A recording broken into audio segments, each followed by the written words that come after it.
But today, Escovitch kingfish. Stay tuned, you're gonna love this one, man. Yeah, and I know my Jamaican brothers and sisters are probably thinking to themselves, Escovitch fish, but there's no snapper? Yeah, I've done that recipe before. We've done Escovitch snapper before. Today we're doing things a little bit different, and you're going to see some differences in this recipe. For instance, we're using kingfish. I'm going to use a bit of Caribbean green seasoning. But more on that later. Let's season the fish. And the seasoning is pretty simple. Black pepper, salt. I like using sea salt. You can use whatever salt you like using. And I have here about 3 pounds of kingfish, and they're cut about 1 inch thick. It's been cleaned, and I've washed it with the juice of a lemon and cool water, and I drained it dry, and that's when we got to this point here. To that, yeah, a little bit different than the traditional Jamaican style Escovitch fish. Instead of using powdered garlic powder and onion powder and you know, all those, no, let's go fresh. We're going with Caribbean green seasoning. Don't hate, just appreciate and give it a try. You will see what I'm talking about. It's just brilliant doing it this way. All we're gonna do is give that a quick mix. The other sort of significant difference you will notice with this Escovitch fish versus the traditional Jamaican one is I'm using some flour, just plain old all-purpose flour. Just gonna move that around a bit, and we have those seasoned pieces of fish. Just gonna give it a light dusting. And you're wondering, well, why do we need to do it? No, here's the thing. There's always a reason and a purpose for everything Uncle Chris does. What that's gonna do, it's gonna help create a crust. It's gonna give us a nice color. And that crust, that flour, once we make the Escovitch sauce, that sort of pickle, that sort of briny prickle. Ha ha ha! Oh guys, look how YouTube is gonna ban me now. Listen. That's gonna soak up all of that niceness there. Trust me on this.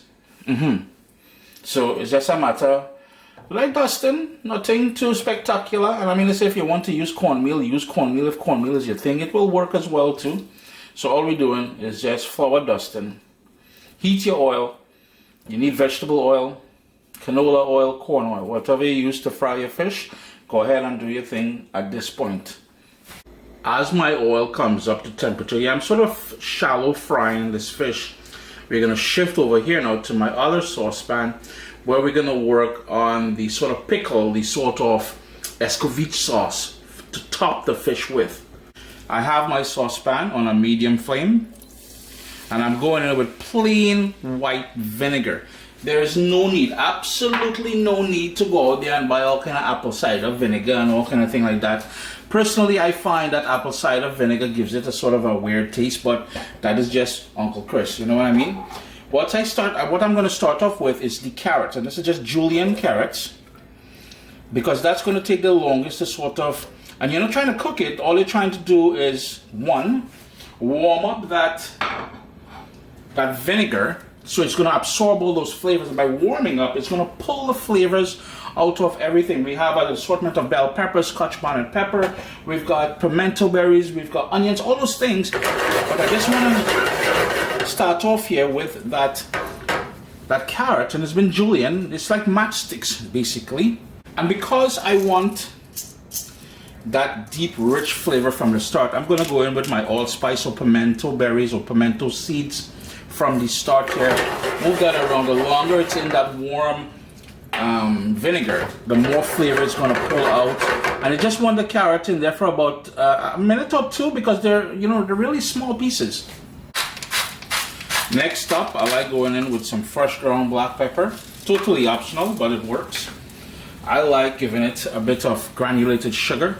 And that is the sugar, the vinegar, the Scotch bonnet pepper, everything. It's about balance, so everything's going to balance off nicely in there. And speaking about Scotch bonnet pepper, I have here half of a Scotch bonnet pepper that I sliced up, and I want to show you all something if we haven't talked about it yet. If you're new to the channel, that is the inside of a Scotch bonnet pepper. That white membrane and seeds around there, that's where most of the heat is. I am not making this very spicy today, but a good Escovitch should be spicy, so I should technically be using all of this. I am not using the seeds. I'm trying to control the heat. Now, the rest of the ingredients to go in there will be bell peppers, an assortment of bell peppers, pretty much all cut the same size, and a ton of thickly sliced onion. Just gonna give that a toss. Oh, and already, yo, you're picking up all that niceness thing, man. I'm picking up the onion, the garlic, the peppers, that scotch bonnet pepper, and those pimento seeds or pimento berries. I'm telling you, boy, we just want to, and you want to keep this on a medium-low heat. We don't want anything vigorous. We're not trying to necessarily cook everything. We want to just soften up and pull out flavors out of the ingredients in here. And we spoke about balance earlier. We need some salt. So, some sea salt. I'm just going to go in with a tiny bit more. Give that another quick little mix there. Make sure that garlic is sitting in the liquid because we want to pull out all that flavor from the garlic.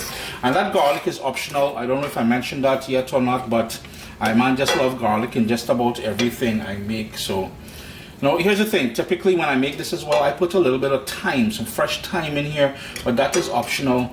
For now, we're just going to let that sort of simmer on a low heat. And let's jump over to frying the fish now.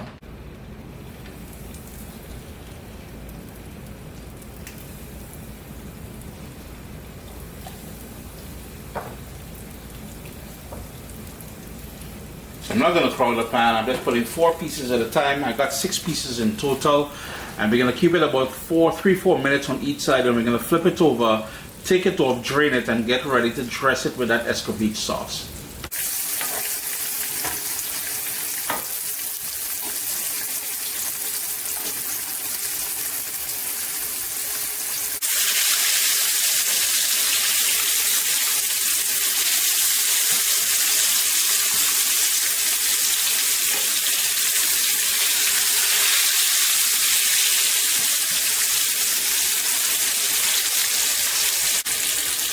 I went ahead and I gave them a flip, so you notice the lovely color we get in, and that is compliments of that flour that we dusted it with. Now, you will get browning happening because that's just natural when you fry stuff, but to add a little bit more texture and everything else, that's why we went in with the flour.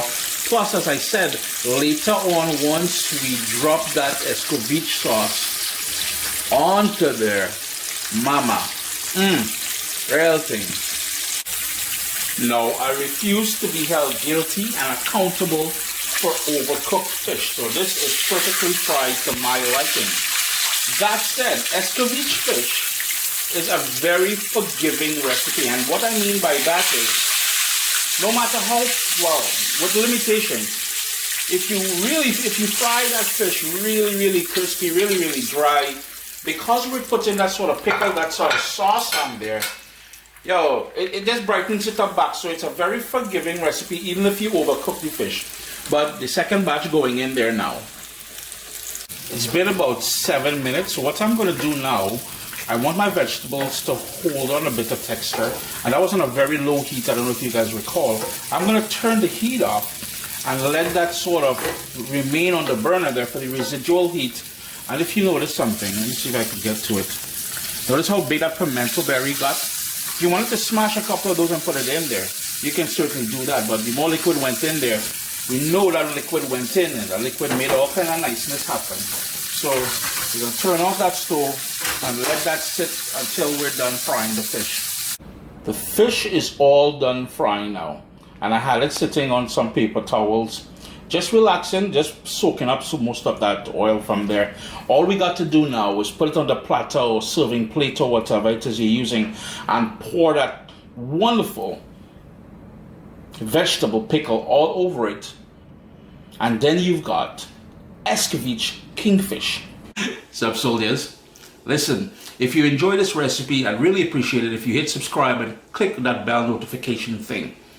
If you've made the recipe, take a picture and send it to me. Email address down here. I mean, trying to tell people the email address, them butts will take the address and do all kind of thing with it. And tag me on Instagram at Caribbean Pot. I really appreciate you guys, and thanks for being in my kitchen with me today. Irie. Chris here, CaribbeanPot.com. Always a pleasure having you guys here in the kitchen with me. Escovitch kingfish. And remember what I said earlier about drizzling that vinegar, that Escovitch sauce, and it's going to soak up with that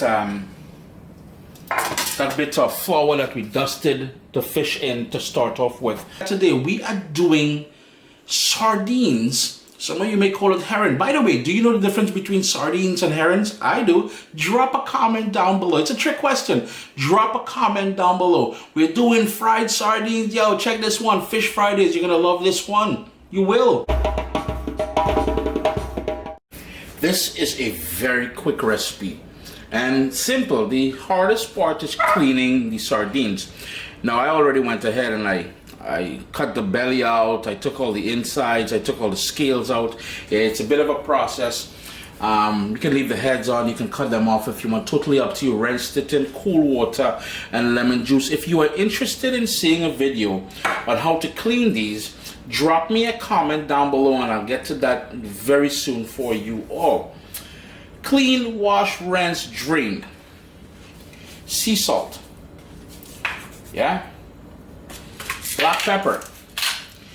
This is one of the simplest sort of marinades, and you don't need for this to marinate for a long time.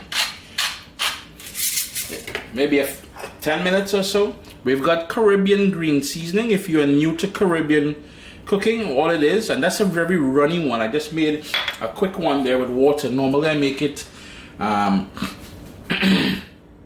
throat with olive oil, but this one is with water, so thin it is, and it is a puree or a blend of the herbs that we like using. So in there I've got scallion, parsley, thyme, I've got some seasoning peppers in there, I've got garlic in there, I've got a few other things in there. If you head over to caribbeanpot.com, you will find that recipe there. And we want a tiny bit of curry powder.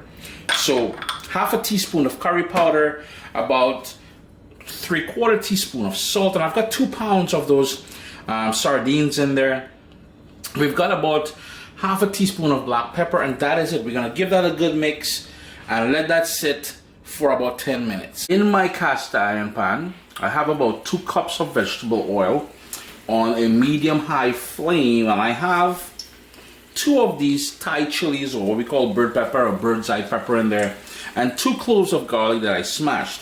I want that oil to come up to temperature because we're frying these, but I'm trying to flavor the oil a little before we get there.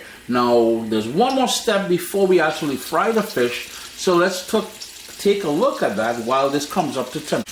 What I like doing, and it's something my mother, her mother, and her mother before her would do with these, they've already been seasoned. I've tossed them nice and thin. Flour, just plain old all-purpose flour. It doesn't need to be seasoned. If you wanted to put some salt and black pepper in here, you can certainly do that, totally up to you. So you'll take one of these seasoned little fish, herring, sardine, if you've got little, I guess, sprats, if you've got any little small fish, that's all you would do. Boom, bam. See? And then you would just dust them. Dust them. Roll, dust, shake off. See? Boom, boom, boom. And what that's going to do is going to give it a nice crust. That's a lovely little crust you're going to get out of that. So you see? But make sure you shake off the extra flour. Though nobody ain't trying to eat roti and fish at the same time. You know? Shake, shake. Boom, bam. Yeah? And then it's just a matter of placing them into the hot oil away from you, like so. And you want these to fry crisp. You want a nice crisp exterior. Close to even burning, to be honest with you. Try not to overcrowd the pan though. It's been about 4 minutes, so I'm just going to flip them over now. You may want to vent your kitchen. I'm based in Canada. It is still winter time, so this fried fish smell will be everywhere. Open a window if you need to. Put that fan on over your stove.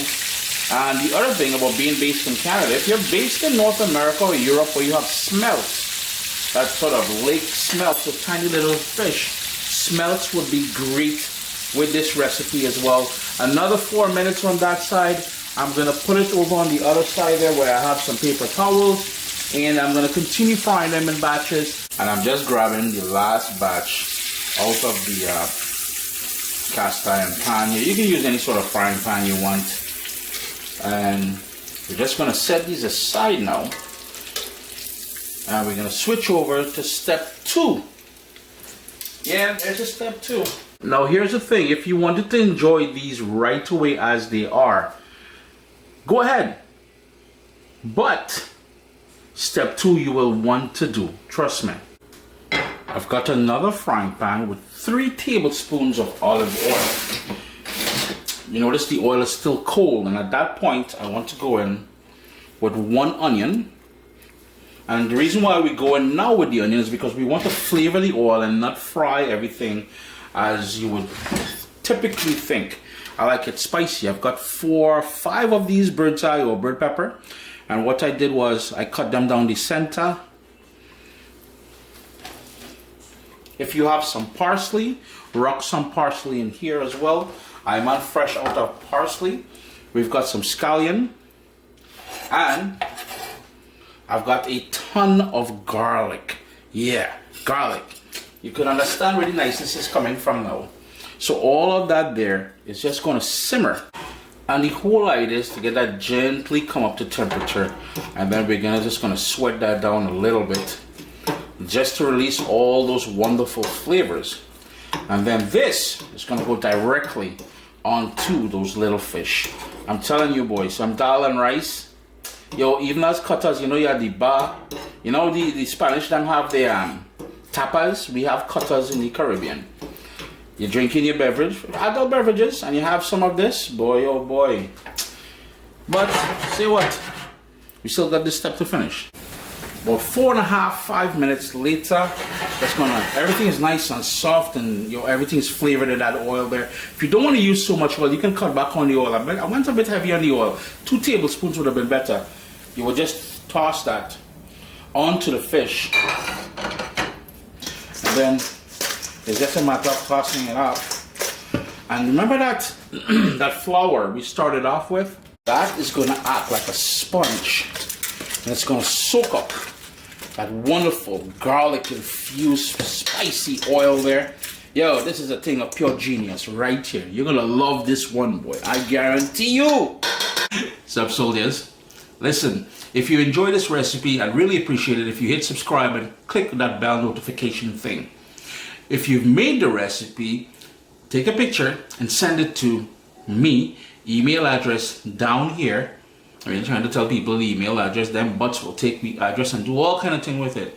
And tag me on Instagram at Caribbean Pod. I really appreciate you guys, and thanks for being in my kitchen with me today. Irie? Irie. Have your platter, your serving platter ready. And then there's a matter of arranging them on there like so. You want some of that oil on there. That oil is pure niceness, yeah? Don't hold back on that oil too, you know. Yeah, make the sacrifice now. No little cholesterol and all that thing and thing. We're trying to eat healthy, but in moderation, man, in moderation.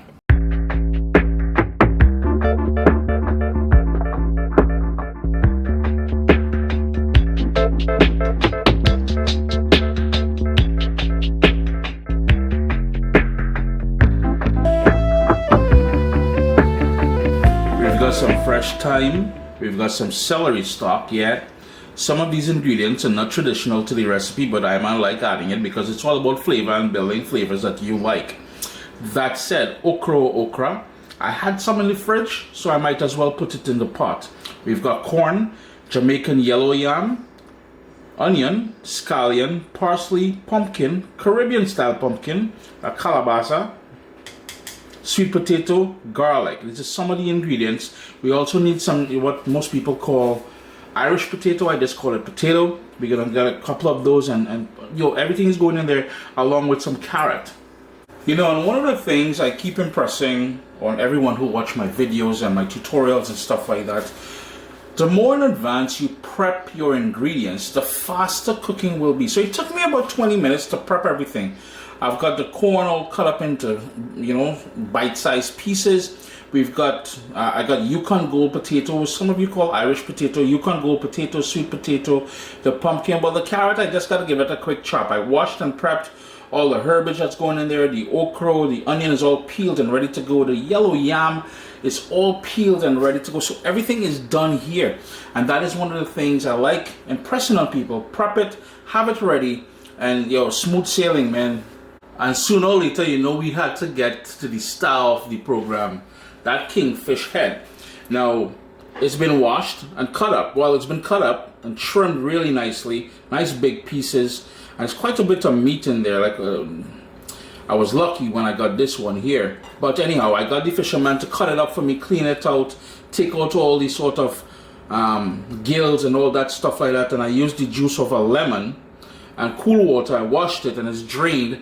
So, let's get started. I've got my soup pot on a medium-high heat. There are 12 cups of water, this cool water coming up to a boil there. And we're going to treat this as if we're making a stock. But I've already done stock. I have my own homemade fish stock, and that recipe will be coming soon. I did promise you that a while ago. So all the pieces of fish is going in there. And the reason why I say we're going to treat this as a stock is because I want to sort of create that base of flavor, that pure niceness. I've got the thyme, and all I like doing is tying the thyme with a string, and that is going to help me fish it out easier later on. To that, I'm going to add the chopped up celery, leaves and everything. So if you can get a stalk of celery with leaves, that adds a ton of flavor. I've got here the onion, and if you want to put more onion in here, it's going to give it a wonderful flavor as well. And I've got 6 cloves of garlic. I'm just going to smash, because later on, if I get a piece of garlic when I'm eating this fish soup or fish tea, that'll be a prize, man.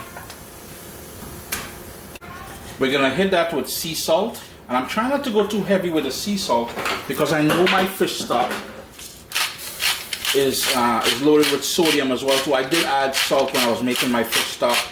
Fresh ground black pepper, give it a nice dose of that black pepper in there. And we've got that scallion. We want to bring that up to a boil and let that simmer for about 15 minutes before we add more stuff in there. We've been on that sort of gentle simmer for about 10 minutes now, and the kitchen is smelling incredible. The combination of the fish and all the herbage, garlic, and that onion, everything is coming together nicely. What we need to do now is start adding the body of the soup.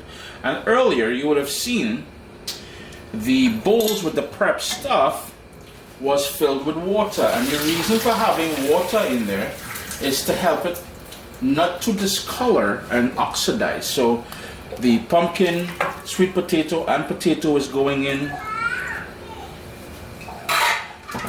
Same thing with that Jamaican yellow yam, and you notice it's already starting to discolor.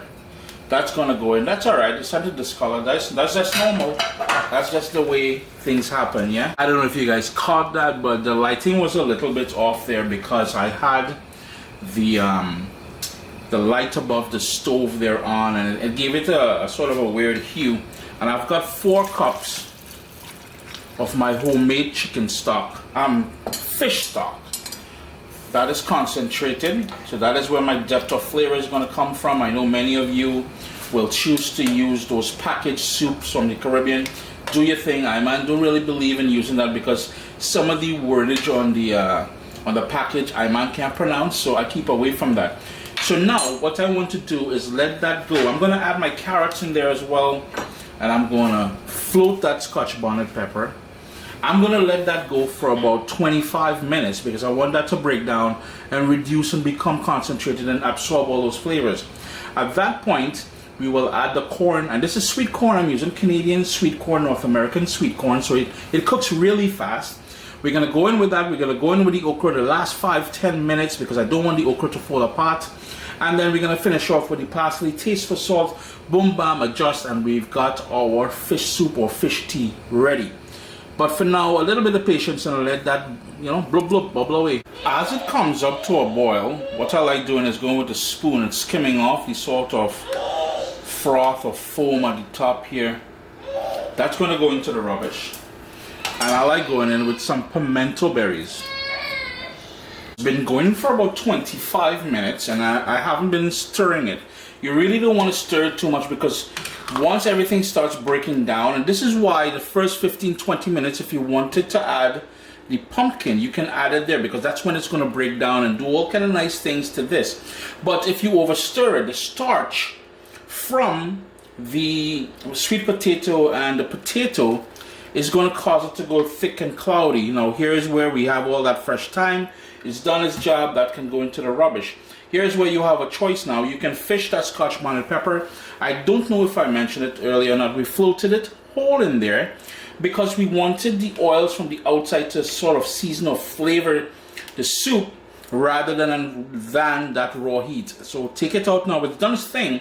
I like it in there. I'm going to break it. It's going to release the beast, that Caribbean sunshine in there. The third thing we're going to do here now, those big pieces of fish with the bone and everything, I'm going to remove those. And there's going to be some big pieces of bone. Like for instance, we have this big piece of bone here. That has done its job. So I'm going to take all the fish out, take all the meat off the fish bones, and put it back in here. And that's basically what I'm doing here. I have my bowl here, all those fish bones. Now, ladies and gentlemen, please, if you are serving this to little kids or to yourself, to your friends, whoever you're serving it to, tell them there is the chance that there's going to be fish bones in here. So be very mindful of that, yeah? So I'm going to fish the fish out of here, strip it down, put it back in here, and we're going to continue.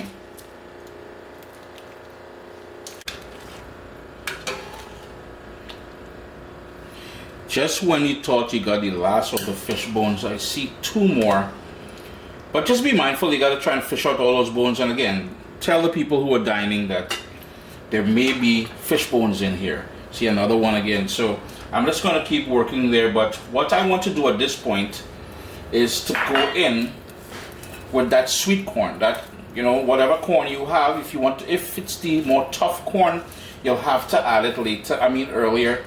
And I'm going to go in with the okra that I found in the fridge. You don't need the okra in there, but I like it in there, yeah? What I'm going to do now, there's room in my pot here for about 3 or 4 more, about 3 cups, 2 cups or more. Yeah, let's settle at 2 cups more of my homemade fish stock.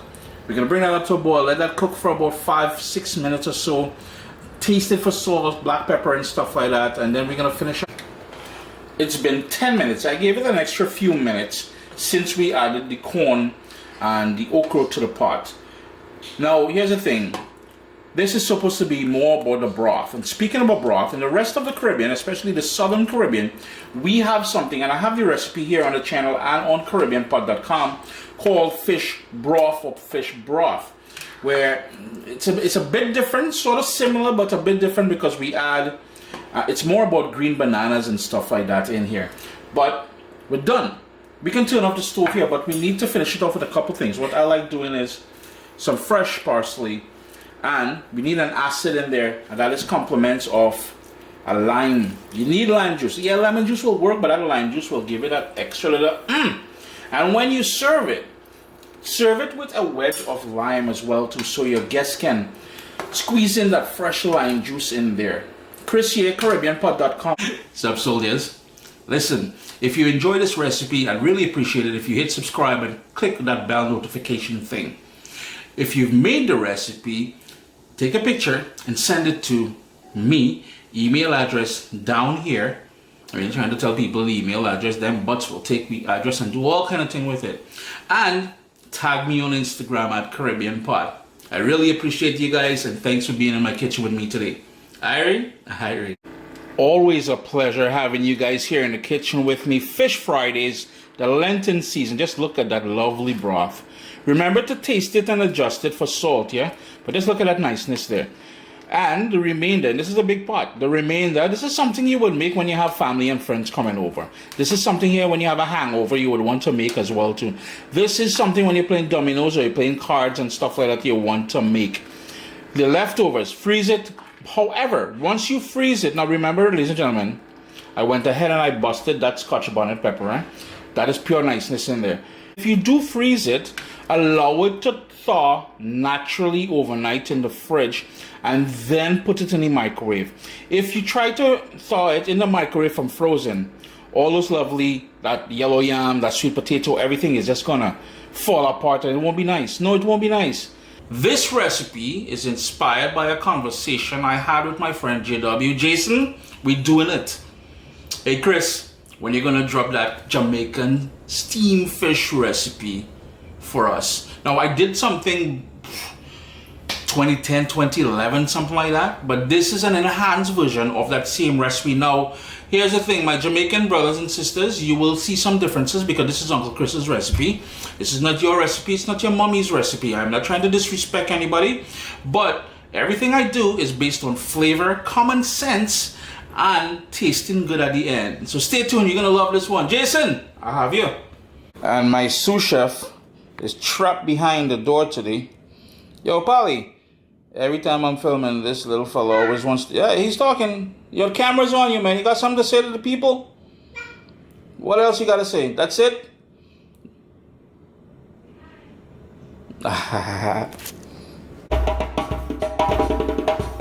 Yeah, let me drop it old school like how we used to do it before and talk ingredients. I've got okra. Yeah, your boy pull out the chopstick. Okra, we've got the juice of a lemon, we've got some parsley, we've got about 5 cloves of garlic, some bell peppers or sweet pepper. This here is what we call Christophine or chocho, some people call it chayote. This is how it was, and all you would do, you would cut it in half and core the inside. I left the skin on and I cut it up into wedges. We've got onion, I've got a tomato, thyme, Scotch bonnet pepper, Caribbean sunshine. We can't go on without that. We've got some carrot, some scallion, and pumpkin. If you wanted to make it more complete, a more complete meal, by all means, put some potato in there. You know, if you have Yukon Gold or whatever like potato that you like, sweet potato, yeah, rock that. Yeah, so let's just peep the fish for a second. And if you follow me on TikTok, my TikTok channel, is that what you say? Well, tiktok.com/CaribbeanPot. Anyhow, we had a sort of a discussion about that red snapper over there. We've got 2 red snapper. They're small, maybe about 3/4 of a pound each. Now, what you're looking for when you're buying a fish is something that's firm. Notice my finger, when I go in there, it's coming back up. It's not remaining in the fish. If you put your finger in there and that fish, it leaves a sort of indentation, bounce out of there, leave that fish right there. I got the fishmonger to scale it and to remove the top fins and the side fin. I left the back here, presentation. We're leaving that for presentation, but if that's not your thing, you can chop that off. Now, I know a lot of people squirmish about the head. A lot of flavor in that head. If you're squirmish, you can ask the fishmonger to cut that out for you. The other thing you're looking for is gills, and the gills have been removed, but you're looking for nice red gills. You're looking for eyes, which are clear. Notice how clear these are. They're not cloudy or anything like that. Nice and fresh. And nice and clean on the inside. And what I did was I rinsed it out. I passed my knife to make sure all the scales are gone, and I used the juice of half of a lime to wash it, rinse it out properly, and that's where we're at right now. But you're looking for something that's firm, something with clear eyes, red gills, no funky smell. Oh, and by the way, we used the knife and we made 2 cuts. On both sides have cuts. That's just gonna help all the flavors permeate, and every bite is gonna be finger licking. Hey, Colonel, fish taking over, boy. What's your chicken? Now, here is where Uncle Chris's recipe is gonna differ from all the other recipes you'll see online, and simply because I will season my fish totally different. I will season this dish totally different because let's face it, ladies and gentlemen, in the Caribbean, we have a serious problem with high blood pressure, heart, all those different things, right? I've got sea salt, and I'll continue more on what I'm getting at. I've got black pepper, and you notice I'm going in the cavity and on the outside of the fish. I'm going to flip it over and do the other side as well too. So salt and black pepper, hold back on that because I am using fish stock, and later on you'll see me use that. That fish stock has a sodium element to it. We need some fresh thyme, so a couple sprigs. Let's break it and we put it in the cavity here. That's going to flavor the fish from the inside. And speaking about flavor from the inside, the other flavor I want in there is some scallion. So I'm just gonna, and you really want to squeeze and bend and all kind of thing like that, because that's going to release all those oils from the scallion. So you notice, some of you call it spring onion, some of you call it green onion. We've got that scallion to go in there. And as far as seasoning the fish, that is it.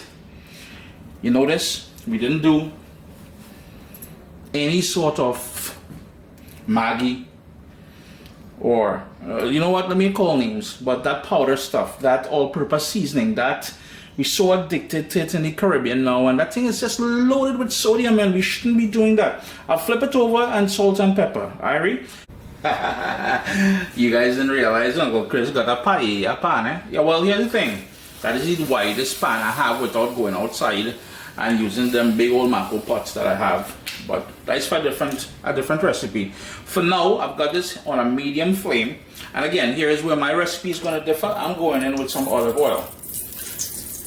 Most people will use butter, but we're talking sodium, we're talking cholesterol, we're talking all those things, and we just talked about it. We're trying to make it a little bit more healthy. It's a little bit too hot, so I'm going to turn down my heat, and we're going to go in with the onion, the garlic, some more of that fresh thyme, the bell peppers. Give that a little quick little stir, and my heat is on low. I just want that to sweat down and start releasing all those flavors. I'm gonna hit it with some fresh ground black pepper.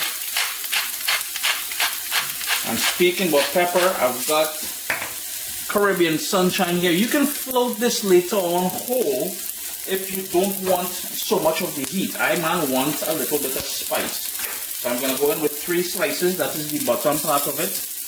And that's going to really, you know, bring all that vibrancy out of it. The other thing I want to go in there is some allspice berries or pimento berries. We're going to toss that in there. That's going to waken up. We need a bay leaf that I'm going to crush in here. And my heat is still on low, if you're wondering. Give that another quick little stir. Now, since I'm mindful and we talked about the sodium and everything else, I'm only going to go in with a tiny bit of salt here and let that go for about 2 minutes, nothing more. Just to waken up everything. Give that another quick stir. And the kitchen is already smelling wicked, I'm telling you, man. Here's where we're going to go in with the nice bigger pieces of vegetables or ingredients. That is the pumpkin.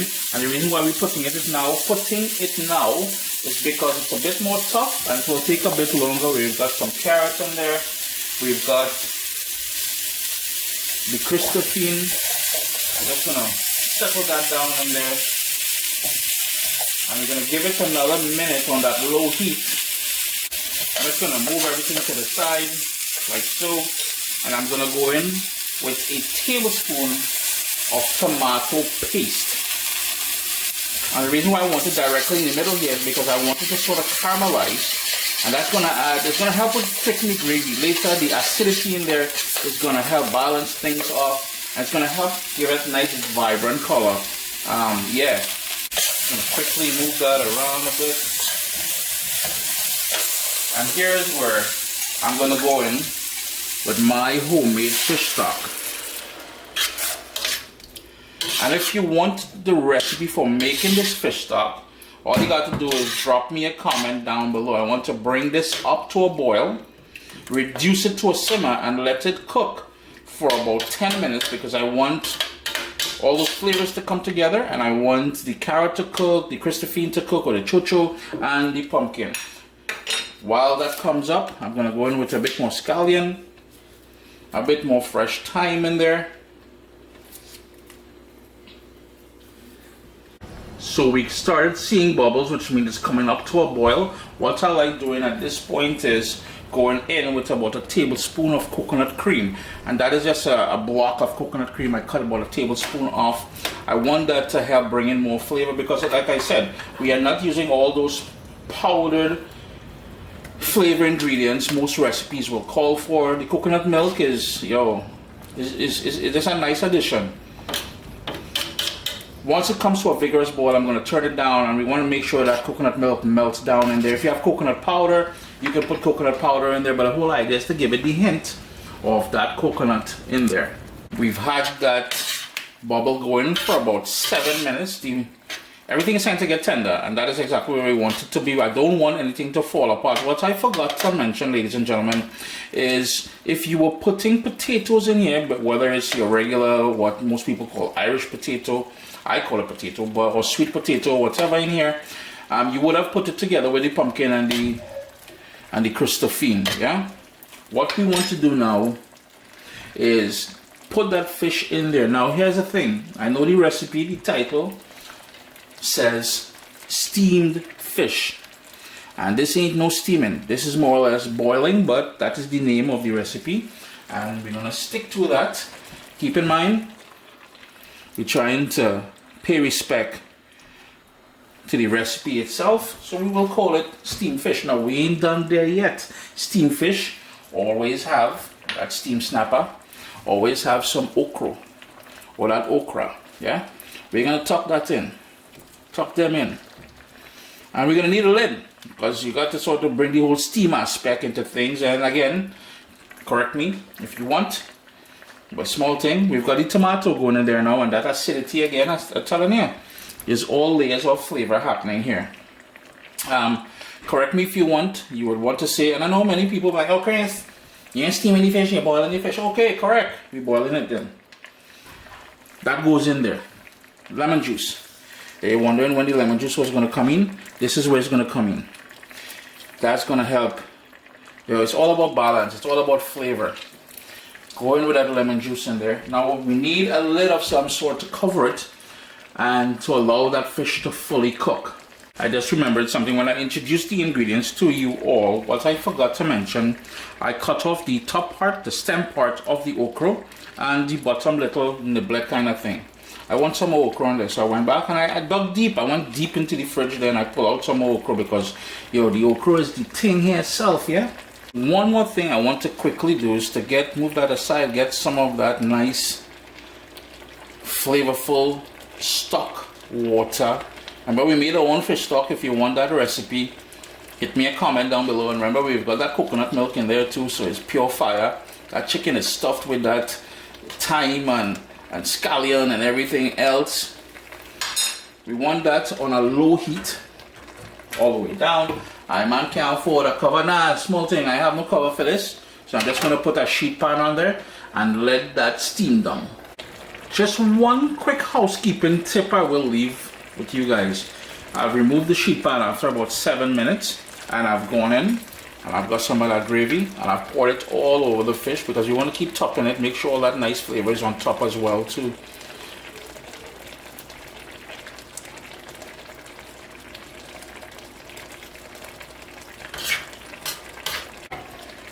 It's been about 11 minutes since we added the fish in there. It's been on that sort of boil. Remember, we're trying to what we call steam, but it is all done. I'm going to take my stove off in a second, but before I do, as I always do with many of the dishes I make, I'm going to allow it to rain some parsley, and that parsley is just going to brighten it up and make it nice and tasty even more.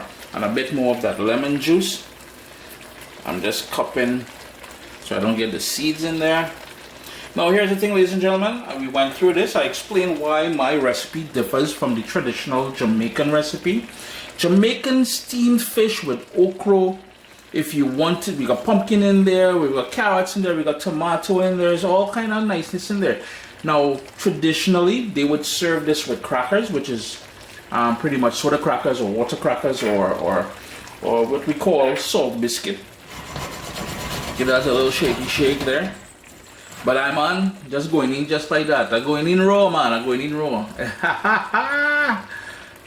This time we're going to use those same fried dry fish. Now if you have any leftover fish, it will work. We're doing fish choka.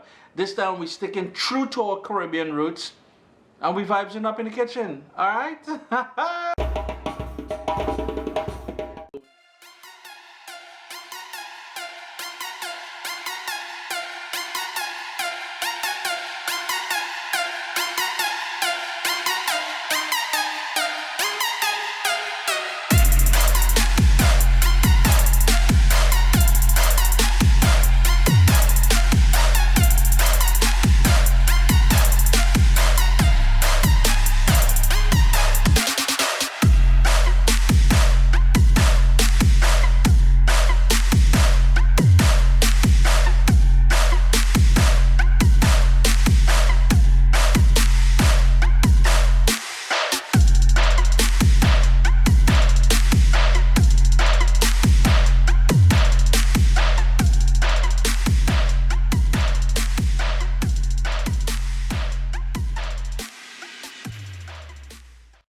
you guys enjoyed a little recap we did there. For those of you who saw the first video, you would know where we're at right now. So we have the fried fish here. So all we need to do now is to take them apart. So I'm going to take the head off.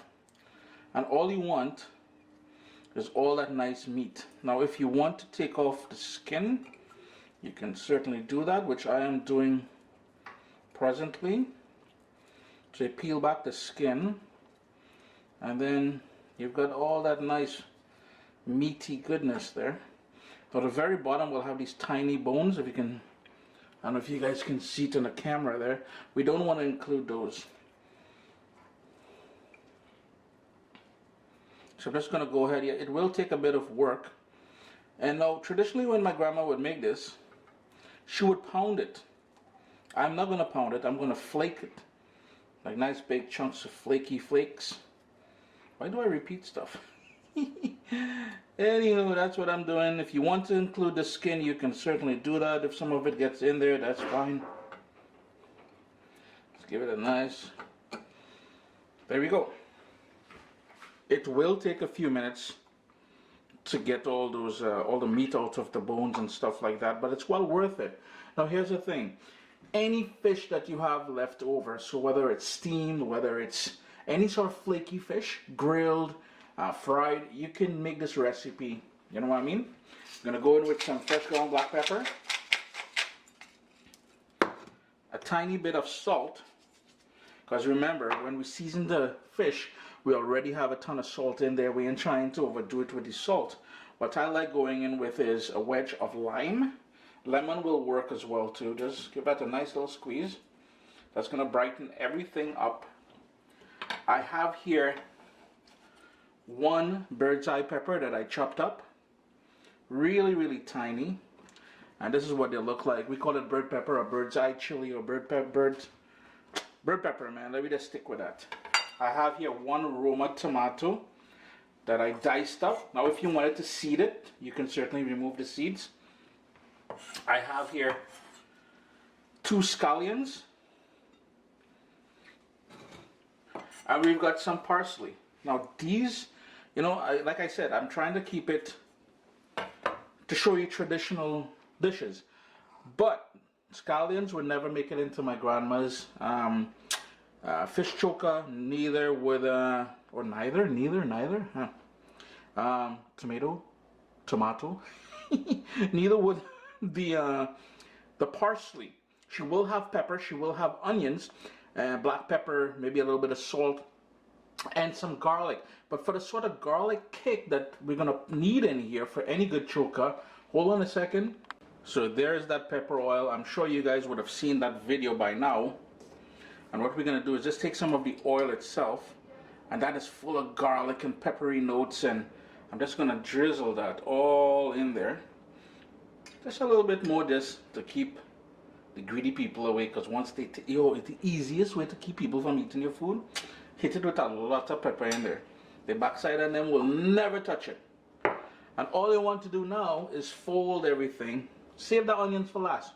Hold on, we're gonna get to that in a second. Yo, why are you using a little baby spoon? First of all, where does little baby spoon come from? Mix everything up now. We want to combine everything. Then we're just gonna top it with those onions, and it's chunky time. If you guys remember, all my choka recipes, we always chunky, and chunky means to temper with heated oil or hot oil. Doesn't that just look gorgeous, boy? Look at that now. And the reason why I like topping it with the onions, very thinly sliced. Now I use red onions in here. You can use whatever onion you have available to you. Fellas, ladies, that onion there, your breath will be kicking. Please avoid your loved ones, or at least going too close. Back to my original comment. The reason why I like doing it like this before I put the hot oil on top of it is because I find that the hot oil will sort of take on the flavor of the onion while killing some of the pungency of the onion. So I'm just waiting for my oil to heat up. We're going to pour it on there and then give everything a good mix, and your choka is done. Here's the thing. What do you eat this with? First, right off the bat, A great snack with crackers. You can make sandwiches with it. It can be a side dish to your dal and rice, to your roti, to your bread, to your provision, whatever it is you want to eat. It's a fish dish, man. Don't discriminate. Just use it. Just give that a really good mix now to distribute all that onion all over, that sort of flavored oil all over. And I don't know if I mentioned it or not, but that was olive oil. If you wanted to use a vegetable oil, a canola oil, any sort of thing, peanut oil, whatever. All right, friends, I'm just gonna go tuck in now. I have some ripe avocado there, and I've got some crackers, and that will be my dinner tonight. Always a pleasure having you guys. Time for the Zoom. Always a pleasure having you guys here in the kitchen with me. Grandma would be proud. We took her recipe, we elevated it just slightly, but it's real nice. It's real nice. What's up, soldiers? Chris here, CaribbeanPod.com. Always a pleasure having you guys here in the kitchen with me. What you're looking at there, and look closely, that is a parrotfish. We're doing a new series starting off today. It's going to be called Fish Fridays. And we've got that stuffing, we've got pumpkin, we've got some okra, we've got some sweet bell peppers there. That's going to go into the oven. So stay tuned. You want to have your fork ready, because this thing is going to be pure fire. The first thing we'll do is prepare the stuffing. And the reason why I want to prepare it first is because I want it to cool down before I put it into the fish. So I have here a tablespoon and a half of olive oil. To that, right away, we're going to go in with half of a medium onion, which has been diced. And it's all about flavors here. I have here 1 stalk of celery, including the leaves, which I have diced up really fine as well. Just going to move that around. We want all that to sweat down. We've got some scallions. That is 2 small scallions. We've got some fresh thyme, and I'm just going to pick the leaves off. We don't want the stalk, because while the stalk has a lot of flavor, you're trying to choke on a piece of stalk later on when we're eating it. Just going to quickly move that around a bit, and I'm making a mess on my clean stove jar. No, I ain't trying to clean stove again, man. Jeez. Low heat, and we're going to let that continue sweating there for about 2 or 3 minutes. And I kick the camera now. As it sweats down on the low heat, we're going in with some fresh ground black pepper.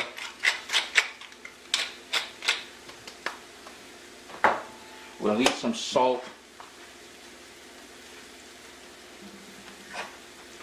And I have here some diced pumpkin, 3 okra, which has been cut up as well. And these are all things we like using in the Caribbean. And this thing screams Caribbean like no tomorrow. I've got 1 clove of garlic, which I'm just gonna smash with my knife. So you'll see how big and chunky that is. We want nice big chunks of garlic when we're eating this after it comes out of the oven. But for now we're focusing on the stuffing.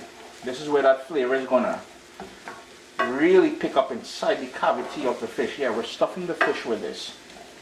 Thus stuffing. Did I say stuffing? I think I did. I'm repeating myself. Alright. As all that niceness continue to sweat down and get nice and soft in here, the other thing I like going in with is that is 2 pimento peppers. That is a seasoning pepper. No, absolutely no heat whatsoever. If you can't source it, don't stress too much. I'm just blessed and I have pimento peppers. Anyhow, a bit of grated ginger. Well, I notice all the wonderful flavors going in here. Not too much of that ginger, because we ain't trying to overpower any one thing, but we want that nice pick-me-up, that freshness. And that ginger will give it a peppery note as well. Now, if you wanted to add a little Scotch bonnet pepper in here, a habanero, a jalapeno, whatever you can source, by all means, do so. Up to you, really. It will only take about 5 minutes for this to soften up to the point where we're ready to use it as a stuffing, because remember, it's going to continue cooking inside the fish. So turn that heat off, let's let that cool down for a bit, and let's jump onto the fish now, and I'm going to show you how we're going to prepare that fish. Got some good olive oil there. That's about 1/3 of a cup of olive oil. I'm making it sort of a dressing or a marinade to go on the outside of the fish and the vegetables which we will be using. To that, yeah, your boy went on. I pull out the big gun, and all they will call me lazy, but I ain't care. Look at that nice fresh ground black pepper. We're gonna go over a lovely dose of that black pepper in there. Sea salt. We want some more fresh thyme. Break up that all in there. Bruise up the leaves, because the more you bruise it up, the more flavor it will release. We need some garlic in there. Just that little scrape. And I like a lot of garlic, so you'll notice I'm using 2 big cloves of garlic in here. If garlic is not your thing, I feel sorry for you, yeah? We can't be friends. Then the juice of half of a lemon. Just gonna squeeze that in there.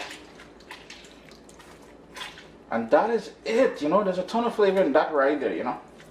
We ain't trying to overdo anything because we really want that fish to shine. And all you would do, give that a little mixy mix. I've got my sheet pan already there. If you want to line it with foil, you can do that. If you want to line it with some parchment paper, you can certainly do that. I've got my washed and clean fish here. First thing we're going to do is pour some of this in the cavity as well as on top of the fish.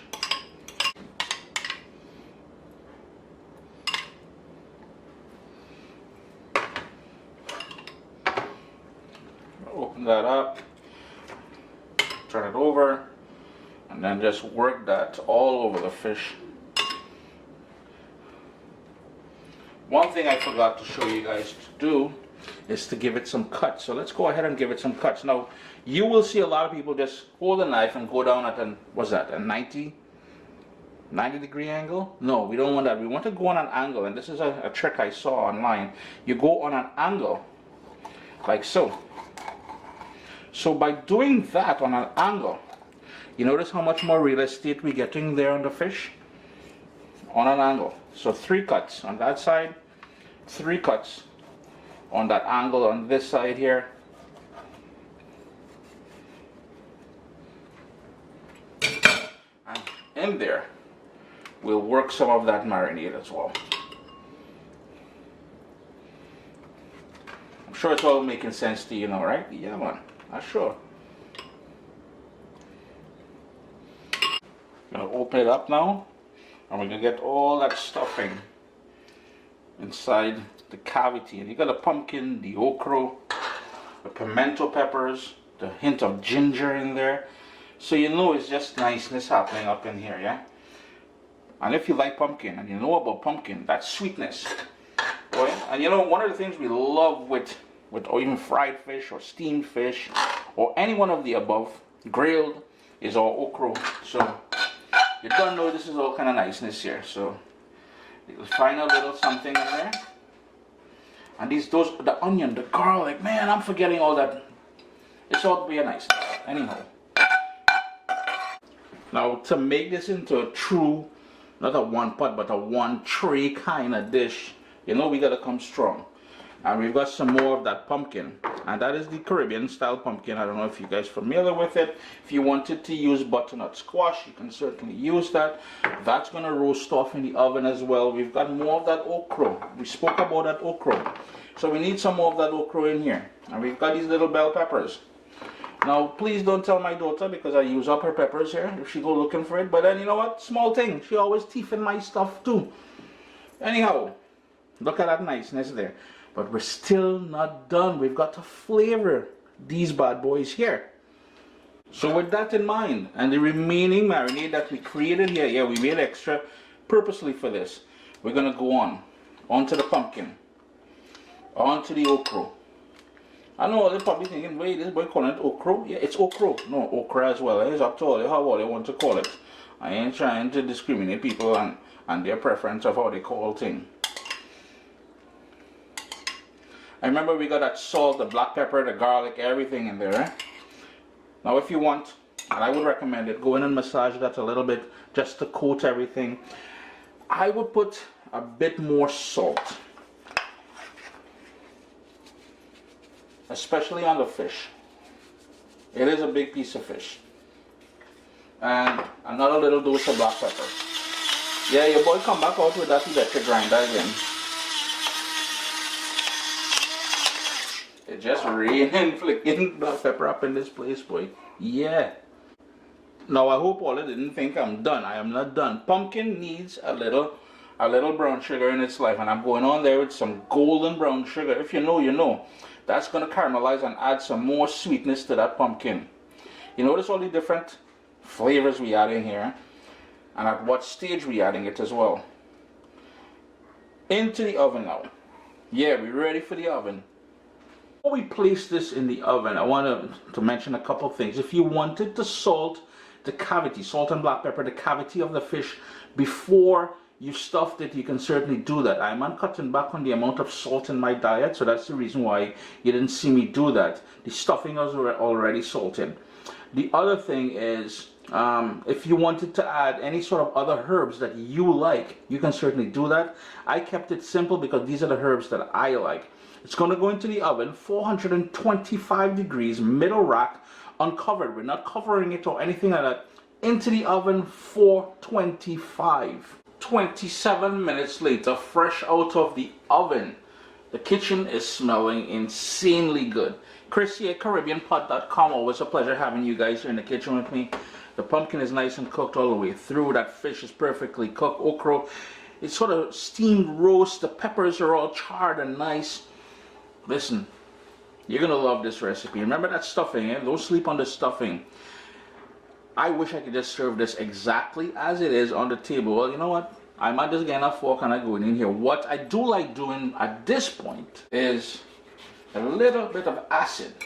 And that's in the form of some freshly squeezed lemon juice on top of, especially the fish. Wait now, look at the choppers on this fish, boy. Some big old teeth on that parrotfish. They live in the coral reef, eh? Chris at CaribbeanPot.com. Always a pleasure having you guys here in the kitchen with me. Meat-free Mondays coming up next. I was going to say meat-free Monday. Fish Friday.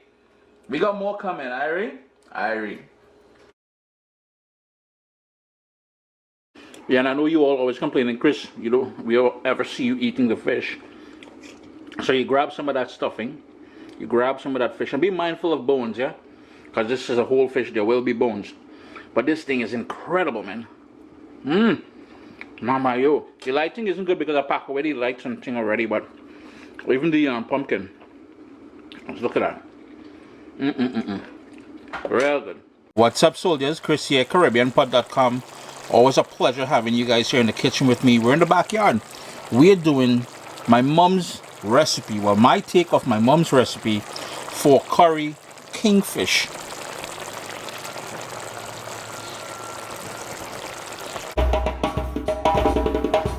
I've got my kingfish cut up into about 1-inch steaks, and I've got the tail here. The tail is the prize, and here's about 2.5 pounds of kingfish. To that, it's time to season. We're going to go in with salt, and it may seem like a lot of salt, but remember we're making a nice thick gravy with that as well too.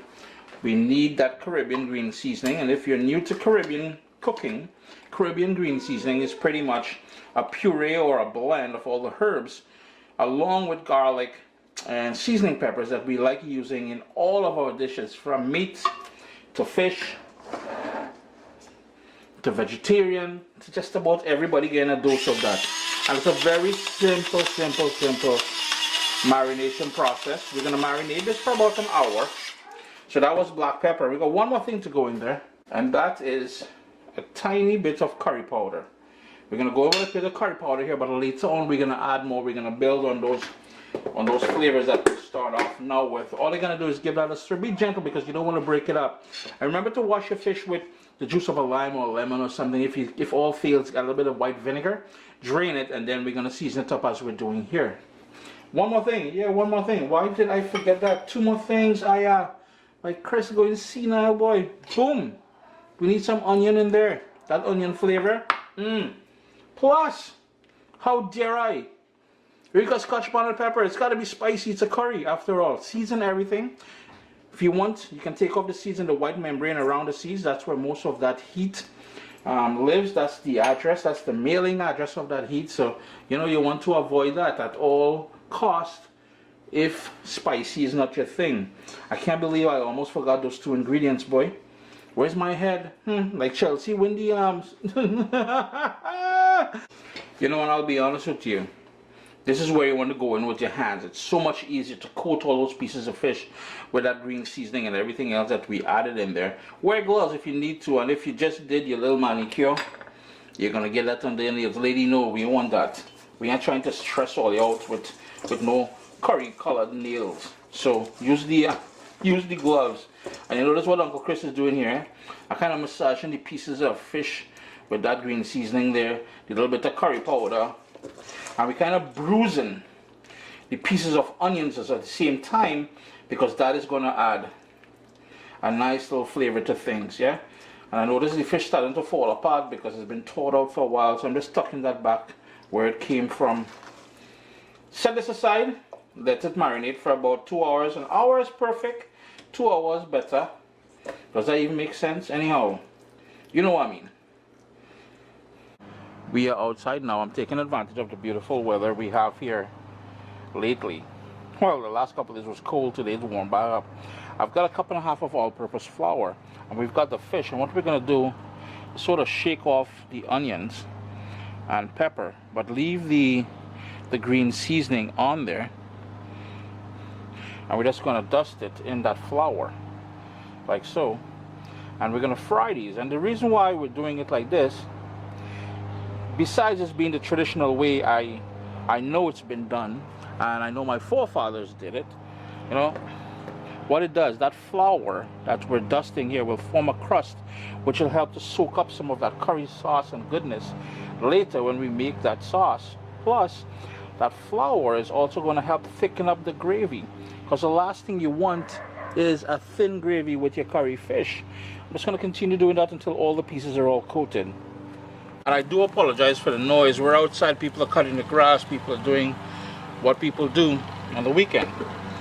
I've got vegetable oil, and what we're going to do is we're going to quickly fry these, but we don't want to fry them until they're 100% cooked. We want to fry them until they're about 80% cooked. This way we'll finish cooking it in the curry sauce. And all I'm doing there is shaking off the extra flour.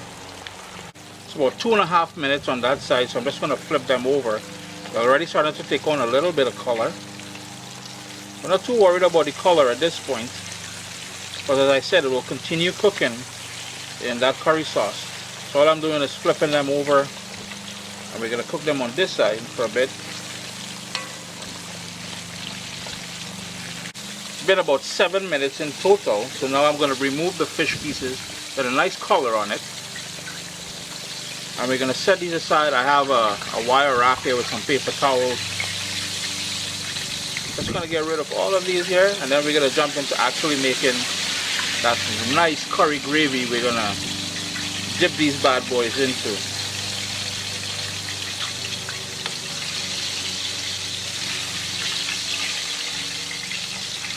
Switch pots on you guys now. So I have the pot that we'll be cooking the actual curry fish in, and all I'm doing is I'm taking some of the oil from the same pan that we fried the fish, because that has a ton of nice fish flavors in there.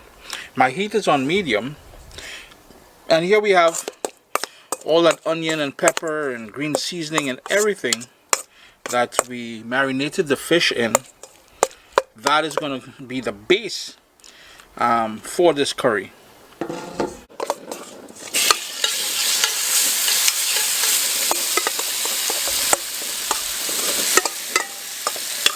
In the same bowl, you want to put about 3/4 cups of water in here and swish it around to pick up all that remaining stuff. I'm just going to move this around. I'm going to turn my heat down to low because I don't want to burn any of this, and I'm going in with about 6 cloves of garlic that I smashed up.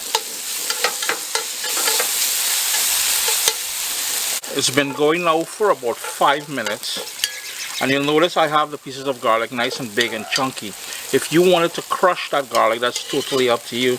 I just like when I'm eating that curry kingfish that those little nuggets of garlic is like pure joy for me. At this point is where we're going to actually go in with the curry powder. And use your favorite curry powder. I'm using my own blend here. And you need about 3 tablespoons in total of that curry powder. Now if you're doing this gluten-free, you can skip the flour step at the start there, or use a gluten-free like a cassava flour or a breadfruit flour or something if you wanted. And do check the label of the curry powder that you use, because sometimes they put flour as a thickener and a filler in a lot of these curry powders, so you got to be mindful of that. Yeah, we're gonna cook this here now for about 3 minutes, just to cook off the rawness out of that curry and to allow the spices which makes up the curry to bloom and give us all that nice flavor that we're hoping to achieve here. Got a nice crust on the bottom of the pot there. Here's where we're gonna go in with that water I was telling you about, that we switched around in the same pot here. Give that a stir, and that's going to sort of deglaze the bottom of the pot, and all that nice curry fond on the bottom is going to release. And I'm telling you right about now, the neighbors peeping over the fence, because you see this is pure niceness here. And according to my mom, this step here is critical. We've got some jeera powder, or what we call no, that was anchar masala. And this is ground roasted jeera or cumin, and that is the key ingredients in putting this curry together. And if you can't source that anchar masala, try those West Indian grocery stores. They usually have it. If you can't source it, double up on the ground roasted jeera or cumin. That is what we call it in the Caribbean. Now this step here is totally mine.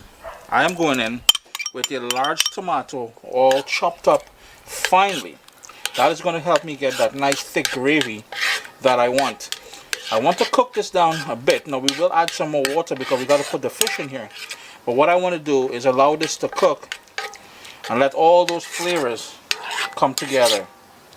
And with that tomato, not only is it going to help thicken that gravy later on, I like balance, and the acid from that tomato is going to help balance everything out.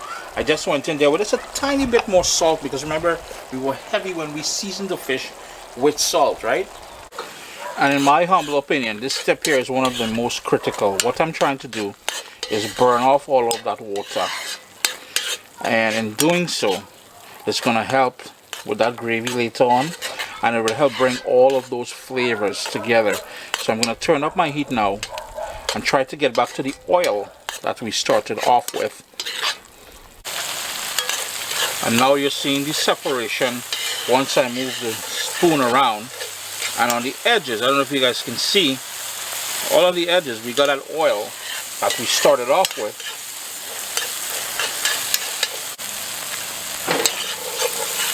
Give that one more quick stir. And we got all that nice thickness happening there. That is compliments of that tomato that we added. Now we're going to go in with water, because we need water to sort of poach the fish in this curry sauce now.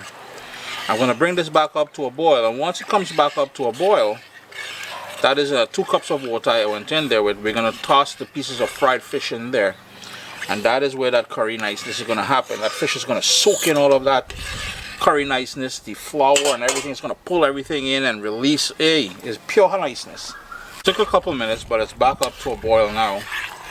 And it may seem a bit runny at this point, but the whole idea now is to tuck those pieces of fish down inside here, like so. And that's going to absorb some of that curry. We're going to have to flip them over in a second. But the point is, we want a lot of gravy. And this is the trick here, like I said, with that tomato and the flour on the fish. That's going to help give you that nice thick gravy. And you know, whether you're eating this with rice or roti or whatever it is your heart desire, you're gonna have a best gravy, man. And you gotta show mommy how to do it like this, eh? Tell her Uncle Chris's mommy said do it like this. Nobody ain't trying for long water gravy, you know. It's a nice little thick gravy coming up here soon. After a minute, and this is where you're gonna have to try and be gentle now, because this fish can fall apart on you. After a minute, we're going to flip them over, because we want the underside to suck up some of that curry niceness in there as well too. And all we're going to do is allow this to cook for about another 5 minutes, just until we've got a nice thick gravy and the fish has soaked up all that flavor. It's been going now for about 7 minutes. I've flipped the pieces of fish over a couple times already, just to ensure that all that curry sauce gets into every nook and cranny here. I'm going to turn the heat off, but before I do, because I know that the residual heat is going to thicken up this gravy even further. If you are from the Caribbean, especially Trinidad and Tobago, you know shadow benny, aka culantro, aka bandana, is about to make an appearance. Now if you cannot source this, use cilantro. So culantro is what I just put in there, or shadow benny. If you cannot source that, use cilantro or coriander. Chris here, CaribbeanPot.com. My mom's traditional recipe. Yeah, her grandma and her grandma before that would make this. And let's recap what we did to keep this traditional. We seasoned the fish, we coated it in flour, fried it, set it aside, and we started off with that nice curry base. The only sort of step that I did, which is my take, was the chopped tomatoes that I put in there. Quick tip in regards to the tomato: if you wanted to, I would recommend peeling the tomato before you chop it up, because that skin is gonna, you know, it's a choking hazard. Let's be honest about it. But traditional curry kingfish, ladies and gentlemen, I hope you guys like this one here. I'm gonna have this with some roti. So adios. And oh, and don't forget, remember that tip, big pieces of garlic. That there, that is a gem, just waiting for Uncle Chris to come in and have some fun.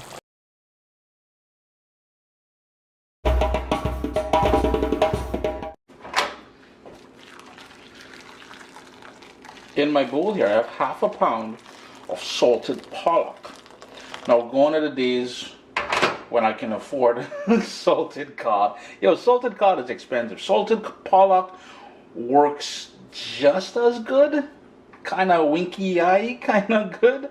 Anyhow, salted pollock, bone, which means all the bones have been removed. And this is a quick way of doing it. As you saw, my kettle came up to a boil, boiling water in there. As that water cools down, it's going to rehydrate the salted pollock. Now, if you're using salted cod, you know, prepare it how you usually prepare it. I can't afford the salted cod. And then I'm going to allow that to cool down. I'm going to rinse it and then shred it. And we're golden. As the salted pollock soaks in that boiling water, we've got yam. And this is the yam I'll be using today. This is a variety I find here in Canada. You take off that stem part there.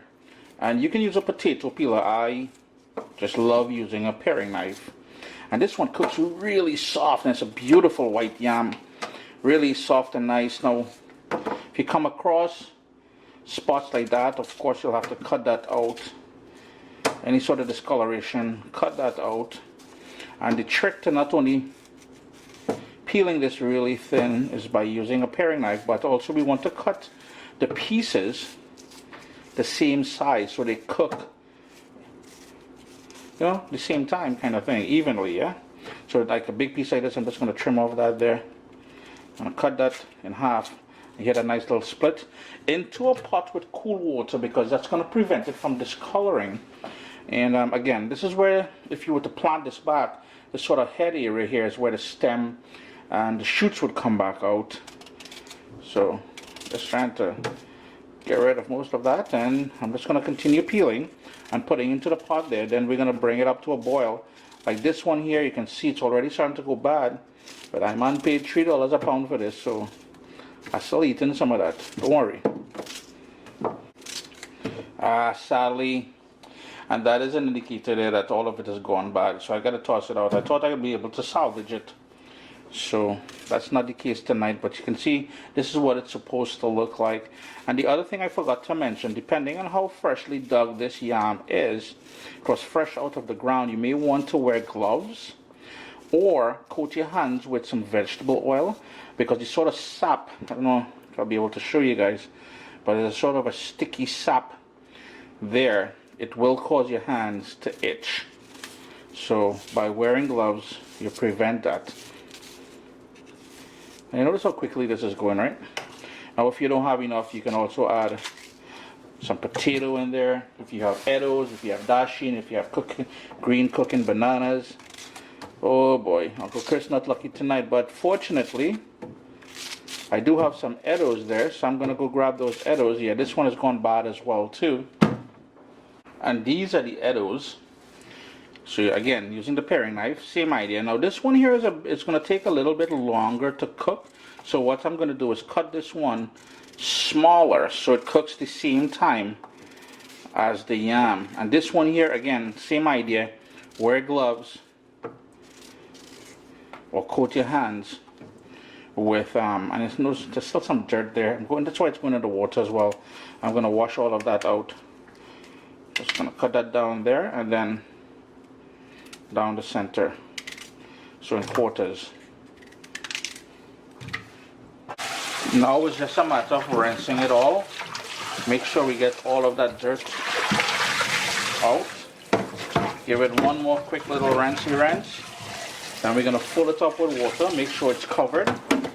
And we're going to put it on the fire on a high heat and bring it up to a boil. Once it comes up to a boil, we'll go in with some salt. It's starting to come up to a boil now. So what we want to do is skim off the froth on the top here. We're going to discard that. That's just some little starch and impurities there at the top. Don't really stress too much about that. Now, try not to be too generous when salting. I'm going to turn the heat down. I want it on a rolling boil, not too vigorous. I'm just going light with salt because the salted fish that we're using will still have remnants of salt in it, and we don't want an overall salty dish when we're all done. Now we're going to pour out all that water, but as we do so, we're just going to kind of crush it up a little bit. Now remember, we're using salted fish with the bones removed. Now I'm just going to rinse it with cold water, and we're going to squeeze that out thoroughly before we get to breaking it up into shreds. So you want to squeeze all that saltiness out of there. And there we go, nice big flakes of salted fish. If you're using cod, well, so be it. Whatever salted fish you got. I've got a heavy pot, nice and wide, on a medium flame, and you need about 5 tablespoons of good olive oil. Now, back in the old days, I remember my grandma using coconut oil for this. If you want to rock the coconut oil, maybe all you have is vegetable oil. Do your thing, but be mindful, it is a very greasy dish. It can be a bit greasy. Right away, while my oil is just coming to temperature there, I'm going to go in with the bits. And I want to say salted cod because I'm so accustomed to using salted cod, but that salted pollock is going in there. And we're going to bring that up. And you know, the reason why we're starting with this is because I want that salted fish to give us that flavor, that umami, that comforting thing. You know, this is one of those things, you know, it's a Wednesday or Thursday night, it's the middle of winter here in Canada, your boy real missing home, and you know, this takes me right back to my little village in the countryside in Trinidad and Tobago. Man, you see this here? Pure comfort. And I move that around just a little bit. I know some of you already complaining, why is Chris using a metal spoon? Hey, mute it if you need to. It's been about 2 minutes now. It's been sizzling there. Over there we've got that yam and that Edos blub blub bubbling away. So now it's about time to start adding flavor. And I am a huge fan of garlic, and I'm trying to keep this recipe as traditional as I can. So in goes some garlic. I just smashed it with my knife. Like I said, I love garlic, so I'm going with a ton of garlic in there. Right away, we're going to go in with some black pepper. I want to go heavy on that black pepper as well. In goes 2 onions. Those are medium onions, nothing to really write home about. But nevertheless. 2 medium onions sliced really thin. I'm just going to work that in there. Heat still on medium because we want all those flavors to really shine through. Put on the fan over your stove and, you know, tantalize your neighbors a little bit with the saltfish. Now here's the thing, not everybody loves the smell of saltfish, but when I'm telling you it's sweet, oh gosh, it's nice. We're going to continue building flavors like our forefathers would, and we want the leaves of thyme. I just went in the back in my garden there. It is fall, so still got some thyme left over from my summertime gardening there. And you will add as much thyme as you want. If you guys want this printable recipe, let me know down in the comments below, and I'll reshoot it and put it up on CaribbeanPot.com. But I think I have an older one on there. Give that another quick stir.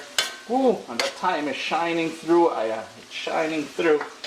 Some more of that sort of onion flavor. Scallions. You want that to soften up as well. We got a couple more nice little ingredients to go in here to really make this thing shine, and you know, the whole idea is something comforting as well, right? And now another layer of flavor. I have here pimento pepper, a pimento pepper sliced up really thin, and that as well is from my garden. And this is what a pimento pepper looks like. No heat whatsoever, but tons of flavor. It's also lovingly known as a seasoning pepper in the Southern Caribbean. If you cannot get this, small thing, man, just move on. The other sort of flavor profile I want to add to there. Now, if you know anything about Scotch bonnet peppers, we've got this boy here, which is half ripe. We've got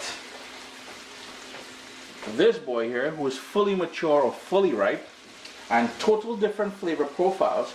But when you go for the green ones, and this is not fully mature yet, this one here is a total different flavor profile. You will get some subtle heat from it, but not so violent that you can't handle it. So that's what I'm going to use here. I'm using the entire thing.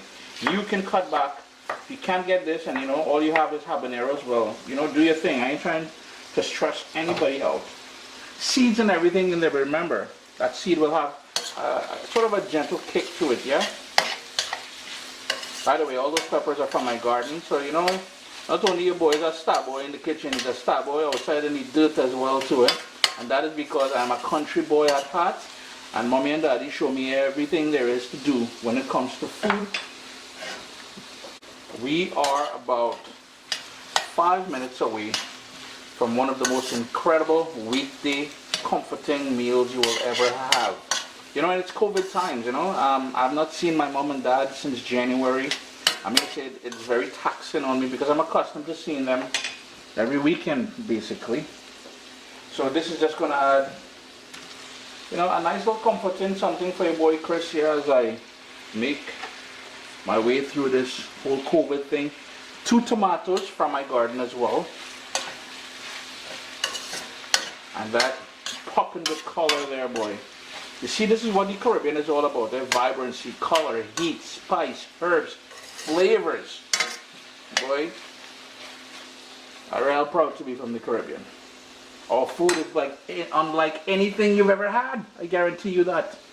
Yeah, real passionate tonight. And as that saltfish stews down there, it's been boiling now for about 10 minutes. And the easiest way to know if it's fully cooked, take a paring knife and go down the center of it. And notice how it's going all the way through.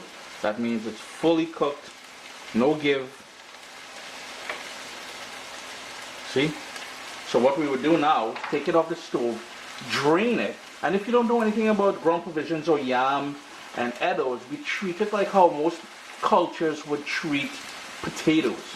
It grows in the dirt, it grows down in the ground just as potato, and it is a starch, it is a carbohydrate. And there you go. It's all drained and it's just sitting on the side there. And all we would do now, we're just waiting for the saltfish to come together, and then we would just, you know, top that with the stewed saltfish. And I guarantee it's the most comforting dish any Caribbean person will ever have. Well, there's some of them kind of sometimes they shower there as well too. Quick little thing. The yam cooks very fast. This variety. There are different varieties of yam, and not the yam that most North American call yam. We don't. That's sweet potato for us. This is yam. So the length of time it takes to cook will be determined by the type of yam that you're able to source. It's all done now. It took about close to about 10 minutes altogether from the time we started to the time. And you know, an indicator that it's done is when the tomatoes start falling apart there, and the onions is nice and soft, and you can really have that lovely flavor all throughout the dish. I'm going in with some chopped parsley there. You guys know I love my greenery to finish off with, and yo, we're done, man. Yes. Then on goes that salted cod. Well, I keep wanting to say cod. That saltfish. Yeah, that there is pure vibes for me. Just gonna drizzle on some of that flavored olive oil all over. And you know, this one of the reasons why I mentioned my mom and dad and not being able to see them and COVID and everything else is this is something on a Saturday morning my mom would make for myself, my brother, and my dad. So you know, it takes me back to that Irie time down on the islands, you know, making a mess, but small thing. Thanks for joining me in the kitchen tonight. Yam or provision. We had some eddos with stewed salted fish. Yo, I'm gonna go tuck in now. I hope you guys are coping with this whole COVID things, you know. Look out for your family and friends and stuff like that, and you know, wear that mask, the social distance, and be safe. Wash your hands, alright? Wash your hands.